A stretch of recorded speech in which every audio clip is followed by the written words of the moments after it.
ওম অখণ্ড সংহিতা বা শ্রী শ্রী স্বামী স্বরূপানন্দ পরমহংস দেবের উপদেশ বাণী সপ্তদশ খণ্ড মহাপুরুষ দর্শন। শ্রীহট্ট পাতারকান্দির নিবাসী জৈনক পত্র লেখকের পত্রর উত্তরে শ্রী শ্রী ভবানী লিখিলেন, মহাপুরুষ দর্শন কোনো মামুলি ব্যাপার নহে। ইহা ভাগ্যের ফল, ইহা সাধনার সিদ্ধি। তপস্যা না করিলে মহাপুরুষ চেনা যায় না, ফলে দেখেও দেখা হয় না। প্রকৃত মহাপুরুষকে যাহারা দেখিয়াছে, প্রকৃত মহাপুরুষের মুখের কথা যাহারা শুনিয়াছে, প্রকৃত মহাপুরুষের সঙ্গ যাহারা করিয়াছে, প্রকৃত মহাপুরুষকে সেবা দেবার সুযোগ যাহাদের হইয়াছে, তাহারা জগতে ভাগ্যবান কীর্তিপুরুষ বলিয়া নিজেদিগকে গণনা করিতে পারে।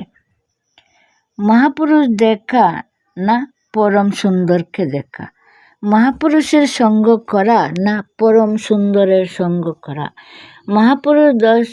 মহাপুরুষের নির্দেশ পালন করা না জাগ্রত ভগবানের প্রত্যক্ষ উপদেশাবলীকে নিজ জীবনে প্রতিফলিত করা।